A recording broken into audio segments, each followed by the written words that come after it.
प्रथमो हनुमान् नाम द्वितीयो भीम एव च पूर्णप्रज्ञस्तृतीयस्तु भगवत्कार्यसाधकः आपादमौलिपर्यन्तं गुरूणाम् आकृतिं स्मरेत् तेन विघ्नाः प्रणश्यन्ति सिद्ध्यन्ति च मनोरथाः। श्रीगुरुभ्यो नमः।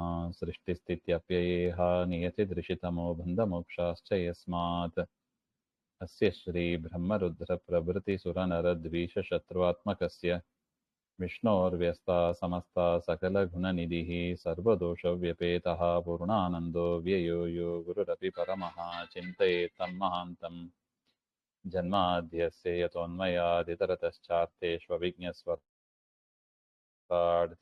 ब्रह्महृदाय आदिकवये मुह्यन्ति यं सूरयः तेजो वारिमृदां यथा विनिमयो यत्र त्रिसर्गो मृषा धाम्ना स्वेन सदा निरस्तकुहकं सत्यं परं धीमहि नारायणं नमस्कृत्य नरं चैव नरोत्तमं देवीं सरस्वतीं व्यासं ततो जयमुदीरये। कृष्णाय वासुदेवाय हरये परमात्मने प्रणतः क्लेशनाशाय गोविन्दाय नमो नमः। ಶ್ರೀಗುರುಭ್ಯೋ ನಮಃ. ಶ್ರೀಮದ್ ಭಾಗವತ ತೃತೀಯ ಸ್ಕಂದ 20ನೇ ಅಧ್ಯಾಯದ ಮೊದಲನೇ ಶ್ಲೋಕ. ಅವಧಾರ್ಯ ವಿರಿಂಚಸ್ಯ ನಿರ್ವ್ಯಲೀಕಂ ಋತಂ ವಚಃ ಪ್ರಹಸ್ಯ ಪ್ರೇಮಗರ್ಭೇಣ ತದಪಾಂಗೇನ ಸೋಗ್ರಹೀತ್. ಹಿಂದೆ ಬ್ರಹ್ಮದೇವರು ಪ್ರಾರ್ಥನೆ ಮಾಡಿದರು, ಹಿರಣ್ಯಾಕ್ಷನನ್ನ ಸಂಹಾರ ಮಾಡು ಹಾಗೆ ಅಂತ.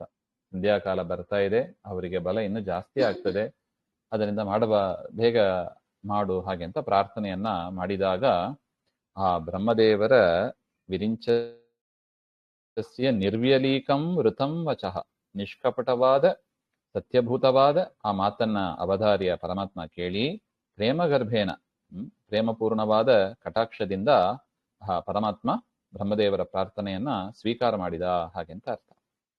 ನೋಡಿ, ಪರಮಾತ್ಮನಿಗೆ ಅದು ಬೇಕು, ಆ ನಿಷ್ಕಪಟತೆ ಬೇಕು.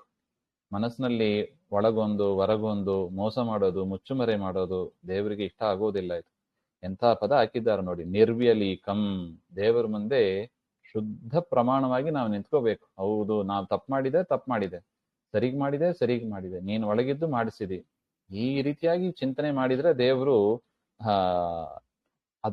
ಅದರ ಫಲ ಏನು? ಪ್ರೇಮಪೂರ್ಣವಾದ ಕಟಾಕ್ಷ ಅಂತ ಹೇಳ್ತಾರೆ ನೋಡಿ. ಪ್ರೇಮ ಗರ್ಭೇನ ಅಪಾಂಗೇನ ಅಂತ. ಪರಮಾತ್ಮನ ಕರುಣಾಪೂರ್ಣವಾದ ದೃಷ್ಟಿ ನಮಗೆ ಬೇಕು ಅಂದ್ರೆ ಇದು ಎರಡು ಇರಬೇಕು ಅಂತ ಹೇಳ್ತಾರೆ. ನಿರ್ವ್ಯಲೀಕಂ ಋತಂ ವಚಃ, ನಿಷ್ಕಪಟವಾದ ಮತ್ತು ಸತ್ಯಭೂತವಾದ ವಚನಗಳು ಇರಬೇಕು ಹಾಗೆ ಅಂತ. ಅದರಿಂದ ಪರಮಾತ್ಮ ಪ್ರೇಮಪೂರ್ಣವಾದ ದೃಷ್ಟಿಯಿಂದ ನೋಡಿದ ಹಾಗೆ ಅಂತ ಒಟ್ಟು ಅರ್ಥ. ತತಃ ಸಪತ್ನಂ ಮುಖತಶ್ಚರಂತಂ ಅಕುತೋ ಭಯಂ ಜಘಾನೋತ್ಪತ್ಯ ಗದಯಾ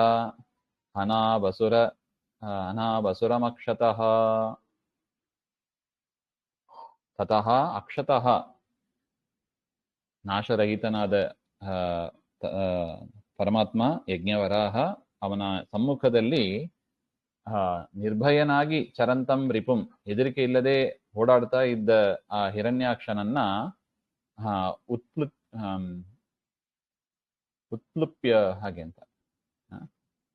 ಸ್ವಗದಯ ತಸ್ಯ ಹನೌ ಪ್ರಕೃತವಾನ್, ಅವನ ಹನೌ ಅಂದ್ರೆ ಅದೇ ದವಡೆ, ಮುಖದ ಮುಂಭಾಗದಲ್ಲಿ ಅವನನ್ನು ಹೊಡೆದ ಹಾಗೆ ಅಂತ ಒಟ್ಟು.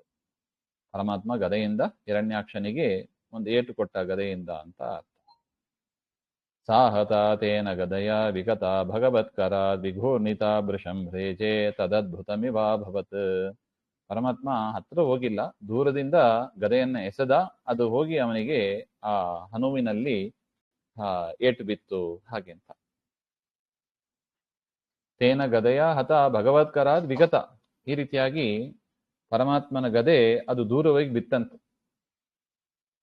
ಪರಮಾತ್ಮನ ಕೈಯಲ್ಲಿ ಈಗ ಗದೆ ಇಲ್ಲ. ಅದು ಭ್ರಮಂತಿ ತಿರುಗ್ತಾ ಹೋಗಿ ಆ ಗದೆಯು ಅತೀವ ಶುಶುಭೆ, ಅತ್ಯಂತ ಶೋಭಾಯಮಾನವಾಗಿ ಅದು ಹೋಗಿ ದೂರ ಬಿತ್ತು ಹಾಗೆ ಅಂತ. ದೃಶ್ಯಂ ಅತೀವ ಆಶ್ಚರ್ಯಕರಂ ಅಭವತ್, ಅದ್ಭುತವಾಗಿ ಇತ್ತಂತೆ ಆ ಗದೆ ತಿರುಗಿ ಹೋಗಿ ಬಿದ್ದದ್ದು ಹಾಗೆ ಅಂತ. ಒಟ್ಟು ಪರಮಾತ್ಮನ ಕೈಯಲ್ಲಿ ಆಯುಧ ಇಲ್ಲ ಅಂತ ಆಯಿತು.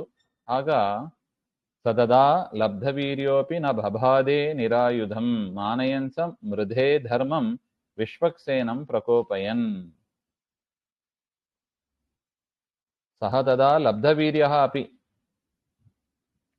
ಸ್ವಲ್ಪ ಏಟು ಬಿದ್ದರೂ ಕೂಡ ಹಿರಣ್ಯಾಕ್ಷನಿಗೆ ಮತ್ತೆ ಅವನಿಗೆ ಪರಾಕ್ರಮ ಬಂತಂತೆ. ಲಬ್ಧವೀರ್ಯ ಅಪಿ ಧರ್ಮಂ ಮಾನಯನ್, ಈಗ ಪರಮಾತ್ಮನ ಕೈಯಲ್ಲಿ ಆಯುಧ ಇಲ್ಲ, ಅದರಿಂದ ಈ ಸಂದರ್ಭದಲ್ಲಿ ಅವನನ್ನ ಹೊಡಿಬಾರದು, ಅದು ಯುದ್ಧ ಧರ್ಮ ಅಲ್ಲ ಹಾಗೆ ಅಂತ ಇದು ಯುದ್ಧ ಧರ್ಮವನ್ನ ರಕ್ಷಣೆ ಮಾಡ್ತಾ ಹಿರಣ್ಯಾಕ್ಷ ವಿಶ್ವಕ್ಸೇನಂ ಶ್ರೀಹರಿಂ ಪ್ರಕೋಪಯನ್ ನಿರಾಯುಧಂ ಭಗವಂತಂ ನ ಪ್ರಹೃತವಾನ್.